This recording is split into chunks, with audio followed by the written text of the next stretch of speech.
여기 폭설과 한파가 몰아친 어느 날 한국을 방문한 스위스 출신의 기상청 연구원이 있습니다. 그녀는 한국인 동료의 집에서 깜짝 놀랄 만한 경험을 하고 감동의 눈물까지 흘렸다고 하는데요. 그녀는 도대체 한국에서 어떤 일을 겪었던 걸까요? 안녕하세요. 저는 스위스 취리히 기상청에서 연구원으로 일하는 32세 여성입니다. 사고로 어릴 때 부모님을 잃고 할머니 손에서 자랐지만 누구보다 사랑을 많이 받고 자랐죠. 열심히 공부해서 우수한 성적으로 빨리 취업할 수가 있었고 주변 친구들이 부러워하는 연구원이라는 직업을 갖게 되었습니다. 데이터를 분석하고 연구하는 일이 즐겁고 보람되는 일이지만 최근에 이상 기후 현상이 속출하면서 많은 우려가 되는 것도 사실이에요. 얼마 전 기상 이변에 관한 세미나에 참석하기 위해 한국과 일본을 방문하게 되었는데 그때의 경험이 저의 인생에 큰 전환점이 될 줄은 꿈에도 몰랐죠. 많은 분들이 아시다시피 스위스는 겨울이 매우 추운 편입니다. 일반적으로 흐린 날이 많고 따뜻한 계절은 6월부터 9월까지며 한여름인 8월에도 평균 기온이 20도 정도로 많이 덥지 않아요.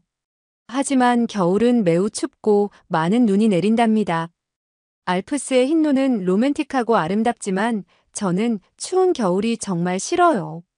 내년에 제가 모은 돈과 약간의 대출을 받아 할머니와 같이 살 집을 한적한 마을에 지을 생각인데 난방만큼은 잘 되게 짓고 싶습니다. 지금 집은 오래된 집이라 그런지 외풍이 너무 심하고 아무리 난방을 해도 추위를 많이 타는 저에게는 턱없이 부족하거든요. 어쨌든 세미나 참석을 위해 약 2주간 집을 비우게 돼서 할머니께 잘 설명드리고 한국과 일본에 다녀오겠다는 말씀을 드렸더니 할머니께서는 한국에 간다는 말에 걱정을 하시더라고요. 여전히 전쟁 중인 나라로 알고 계시고 한국 전쟁 때 스위스가 한국에 물자 지원을 하면서 많은 도움을 주었다는 말씀을 하셨어요. 저는 할머니를 안심시키기 위해 한국이 얼마나 안전하고 발전된 나라인지 한참을 설명해 드렸습니다. 하나밖에 없는 손녀가 잘못될까봐 언제나 걱정이시거든요. 사실 저희 할머니는 저에게 하나밖에 없는 가족이나 마찬가지랍니다. 제가 5살 때 교통사고로 엄마 아빠를 잃고 할머니가 저를 키우셨는데 할머니의 딸인 엄마 역시 외동딸이었기 때문에 외가 쪽에는 가족이 전혀 없어요. 아빠는 형제들이 있었지만 점점 연락이 뜸해지면서 지금은 연락이 닿는 친척이 없는 상황입니다. 할머니께서는 저를 금이야 오기야 키우셨고 저는 보답을 해야 한다는 생각에 제가 할 수 있는 공부를 열심히 했습니다. 지금 살고 있는 낡은 집에서 떠나고 싶었고 할머니를 좋은 집에서 모시고 싶다는 생각에 이 악물고 열심히 공부하고 일을 했었죠. 그래서 내년에는 새 집에서 할머니와 살 수 있게 된 거고요. 관절염이 심한 할머니를 볼 때마다 마음이 아팠는데 좀 더 편하게 모시고 싶었습니다. 어쨌든 세미나 일정이 다가왔고 일본에 먼저 방문을 하게 되었어요. 그날은 엄청나게 추운 겨울 날씨였고 약간의 눈도 내리고 있는 상황이었죠. 일본에는 저의 오랜 친구 낸시가 살고 있어서 그 친구의 집에서 며칠 신세를 지기로 했습니다. 의상 디자이너인 그녀는 대학 졸업 후 일본 의류회사에서 스카웃되어 일본에서 지낸 지 5년이 되었어요. 재작년에도 일본을 방문했지만 그때는 봄이었고 날씨가 춥지 않았기 때문에 꽤 좋은 기억으로 남았던 여행이었죠.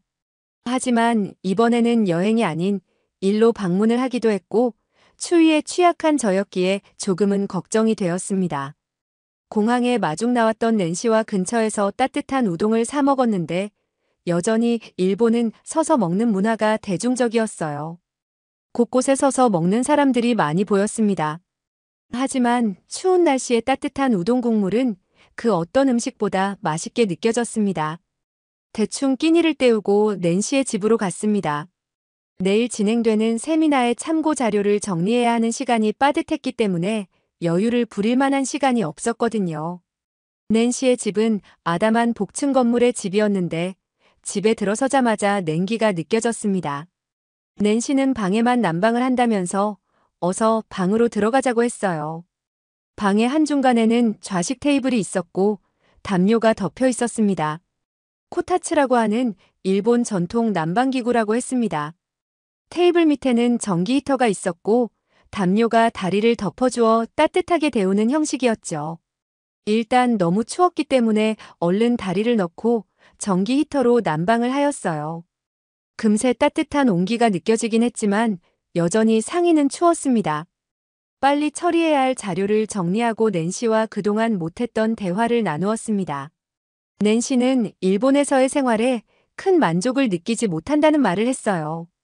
일본인들은 지나치게 예의를 중시하고 뒷담화를 잘한다고 하더군요. 외국인이라서 그런 것도 있겠지만 외국인이면 더 배려해줘야 하는 게 아닌가요? 사람과 친해지는 게 그렇게 힘든 일인지 몰랐다고 하더라고요. 개인주의가 심하고 식사도 같이 하는 것보다는 혼자 식사를 하는 문화가 형성되어 있어서 더 친해지기 힘들다고 했죠. 어쨌든 회사에서의 보수나 일 자체는 만족하고 있어서 당분간은 계속 일본에 머무를 것이라고 하더군요. 그나저나 저는 겨울에는 일본에 오지 않겠다는 선언을 했습니다. 화장실을 잠시 다녀왔는데 정말 시베리아 벌판이 따로 없더라고요. 낸시는 추위를 많이 타지 않아서 불편함을 크게 못 느낀다고 했어요. 다음 날 세미나에 참석하여 지구온난화에 대한 심각성에 관한 강연을 듣고 많은 생각이 들었습니다. 북극은 다른 지역보다도 평균 두세 배 빠른 속도로 따뜻해지고 있습니다. 북극의 새하얀 얼음은 태양빛을 반사하는 역할을 했는데 얼음이 사라지면서 반사하지 못한 태양빛을 더 많이 흡수하고 그 결과 더 빨리 기온이 상승하고 있죠. 북극이 따뜻해지면서 중위와의 온도차가 줄고 제트 기류는 더 약해지게 되어 남북으로 구불구불 물결치게 됩니다. 그래서 요즘 온탕과 냉탕을 오가는 널뛰기 날씨가 나타나는 거고요. 지구온난화가 심해질수록 극한 날씨는 더욱 자주 나타날 것입니다. 한파와 폭설, 홍수 등 자연재해가 많이 일어나게 되면 인류는 그만큼 고통스런 시간을 보내게 될 거예요. 각 나라에서 에너지 전환에 관한 제도 개선이 시급하고 화석 연료 사용을 최대한 자제하는 노력이 필요합니다. 일상생활 속에서 저는 실천하고 있는지 돌아보는 계기가 되었어요. 이틀간의 세미나를 마치고 한국으로 출국을 하게 되었습니다. 일본에서 지낸 3일은 뜻깊은 시간이긴 했지만 너무 추웠던 기억밖에 남지 않았어요. 한국도 근처 나라니 비슷할 거라는 생각이 들었죠.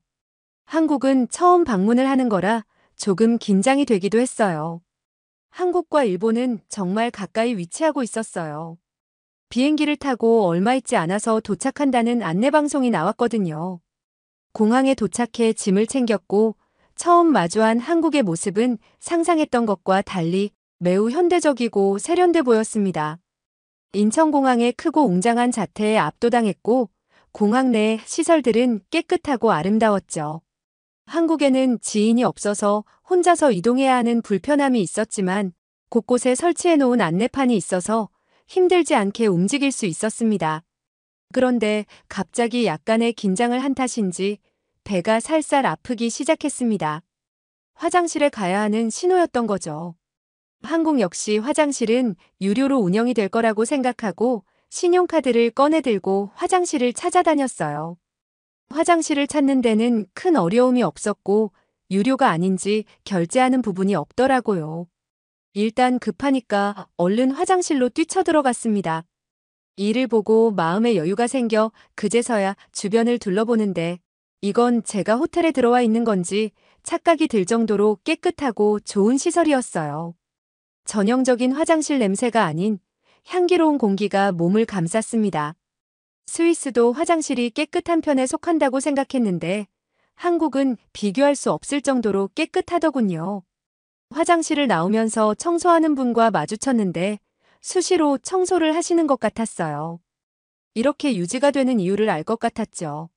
스위스뿐만 아니라 유럽의 나라들은 대부분 화장실이 유료라는 것을 아실 텐데요.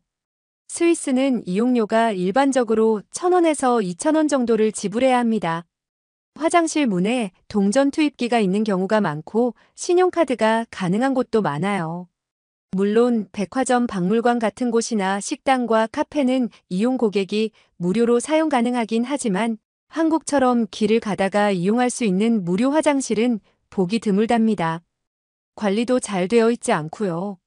어쨌든 한국에서의 산뜻한 경험을 스타트로 해서 그런지 느낌이 좋았어요. 세미나는 내일 일정이기 때문에 호텔에 짐을 풀고 오후 시간에 한국을 둘러보기로 했습니다. 관광으로 온 건 아니지만 식당과 서점 정도만 가도 그 나라의 정서나 분위기를 충분히 느낄 수가 있으니까요. 호텔 관리자에게 식당을 추천해달라고 했더니 삼겹살을 추천했지만 혼자서 먹기에는 좀 그렇다면서 날씨도 추우니 뼈다귀 해장국을 먹어보라고 했습니다. 근처에 유명한 식당이 있다면서 자세하게 위치도 설명을 해주었어요. 가르쳐 주신 대로 그 식당을 찾아갔더니 감자탕이라는 글자가 적혀 있었고 해장국이라는 글자도 작게 적혀 있었습니다. 식당으로 들어가 메뉴를 주문하고 기다리고 있으니 직원이 무료라는 말과 함께 따뜻한 손수건과 생수를 가져다 주었어요. 스위스에서도 이렇게 무료로 물을 주지 않기 때문에 무료냐고 묻는 외국인이 많았던 모양이에요. 주문한 뼈다귀 해장국이 나왔고 처음 보는 비주얼에 충격을 받았어요. 엄청난 크기의 뼈가 뚝배기라는 그릇에 펄펄 끓면서 나왔는데 이걸 어떻게 먹어야 되지? 라는 생각을 했습니다.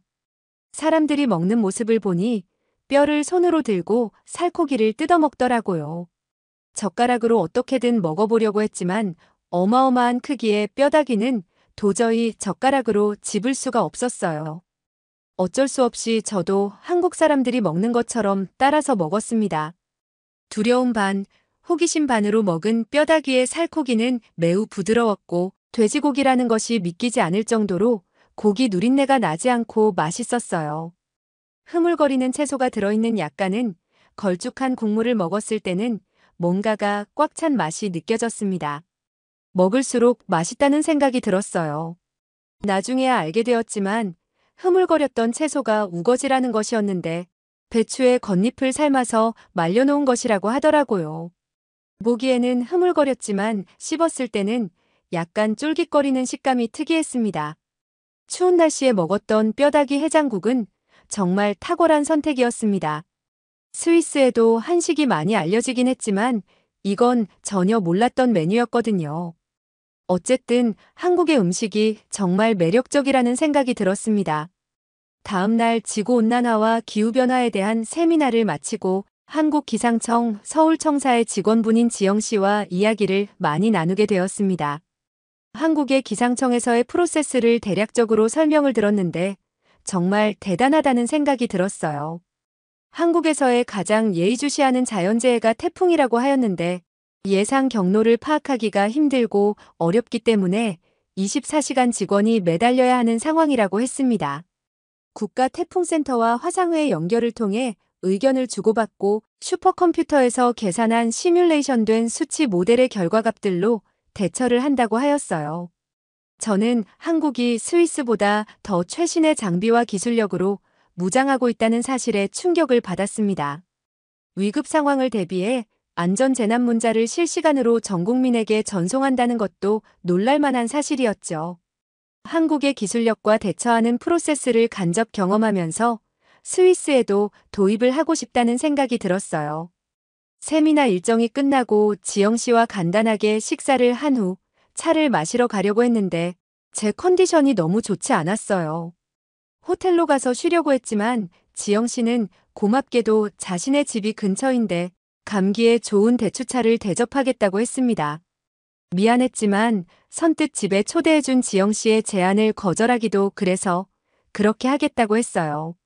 지영 씨의 집은 근처 아파트였는데 주변에 아파트가 정말 많았습니다.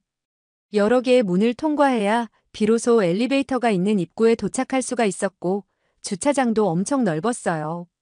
지영 씨의 집에 도착하자 넓고 깨끗한 공간에 눈이 휘둥그레졌습니다. 아니, 아파트가 이렇게 좋은 거였나 하는 생각이 들었거든요. 스위스에서는 이렇게 고층 아파트는 많이 없을 뿐더러 보통 서민들이 아파트에 많이 살거든요. 대부분은 주택을 선호하고 마당이 있는 집을 좋아합니다. 고층 아파트가 밀집된 곳은 유일하게 회사원들이 통근을 위해 머무는 도시에 존재한답니다. 지영 씨의 말로는 한국에서는 아파트를 더 선호한다고 하더라고요. 가격도 비싸고 아파트를 사기 위해 많은 사람들이 고군분투한다고 했습니다. 저는 지영 씨의 집에 들어서자마자 깜짝 놀라고 말았습니다. 신발을 벗고 들어가는 것도 어색했지만 실내에 발을 딛자 따뜻한 온기가 느껴졌거든요. 바닥이 따뜻하네요? 네, 보일러가 작동되면 이렇게 바닥이 데워진답니다. 지영 씨의 집에는 난로도 없었고 어떤 난방기구도 보이지 않았지만 공기가 훈훈했고 갑갑하지 않은 자연스러운 따뜻한 느낌이 너무 좋았습니다. 바닥에 눕고 싶을 정도였어요. 지영 씨는 바닥이 따뜻한 건 한국의 온돌 문화 때문이라고 했는데 열기가 방바닥을 지나가도록 함으로써 방 전체를 데우는 난방 방식이라고 했죠.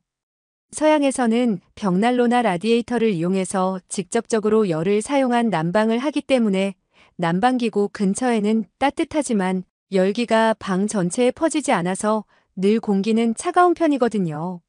하지만 지영 씨의 집은 공기가 훈훈한 느낌이 있었고 발이 닿이는 곳마다 온기가 느껴져서 더 따뜻하다는 생각이 들었어요. 한국의 온돌 문화는 주택뿐만 아니라 생활 습관에도 영향을 주었다고 했는데요.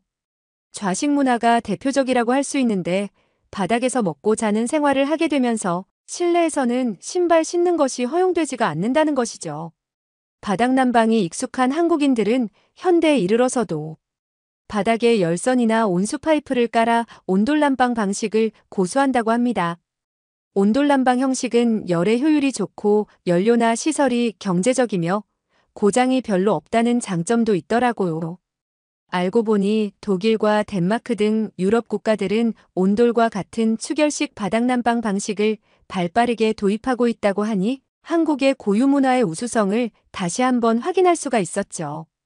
잠시 후 지영 씨는 대추차를 끓여주겠다고 했어요. 대추는 조금 생소한 식재료였는데 대추를 채 썰어 꿀에 재어서 감기가 오려고 할 때 차로 마시면 좋다고 하더라고요. 대추는 따뜻한 성질의 식재료로 면역력을 강화시키고 체온을 상승시켜 신진대사를 촉진시키는 작용을 하는데 한국에서는 음식에도 많이 사용되는 재료라고 했어요. 감기 기운이 있어서 그런지 대추차를 한 모금 마시고 따뜻한 바닥에 앉아 있으니 잠이 쏟아지더라고요. 지영 씨는 잠시 누워도 괜찮다면서 자리를 비켜주었어요. 저는 감사하다는 인사를 건네고 눕자마자 잠이 들었답니다. 잠시 후 눈을 떠보니 벌써 1시간이나 지났더라고요. 몸이 한결 개운해진 느낌이 들었고 아무것도 하지 않았는데 병원에서 치료를 받은 것 마냥 허리와 관절이 부드러워진 듯 했어요. 정말 감동적이었어요. 신기한 경험을 했다고 지영 씨에게 말하니 요즘 한국의 온돌 방식 난방을 도입하는 나라들이 많으니 한번 알아보고 집에 설치하면 좋을 것 같다고 말해주었어요. 호텔로 돌아오는 길에 지영 씨의 말을 진지하게 고민하게 되었는데요. 저희 할머니에게도 온돌의 따뜻함을 경험해드리고 싶었거든요. 연세가 많으셔서 여기저기 편찮으신데 제가 경험해보니 어르신들에게 정말 좋은 시스템인 것 같다는 생각이 들더라고요. 일정을 마치고 스위스로 돌아가면 한국의 온돌 난방 설치 업체를 알아봐야겠어요. 한국에 이렇게 훌륭한 문화가 전 세계에 널리 알려지면 좋겠네요. 좋은 경험을 하게 해준 지영 씨에게 감사하다는 말씀도 드리고 싶습니다. 긴 글 읽어주셔서 감사합니다. 오늘은 한국을 방문해 온돌 난방에 감동을 받은 스위스 여성의 사연을 소개해드렸는데요. 우리에겐 평범한 난방 방식이 외국인들에게는 놀라운 것들이라는 것에 자부심까지 생기네요. 저도 해외에 가보면 작은 난방기구만으로 추운 날씨를 견뎌내는 게 여간 힘든 일이 아니던데 한국인이라는 게 얼마나 다행인지 모르겠네요. 한국의 온돌 문화가 널리 퍼졌으면 좋겠습니다. 오늘도 끝까지 들어주셔서 감사드리고 구독과 좋아요 부탁드려요. 이상 미연이의 공감 튜브였습니다.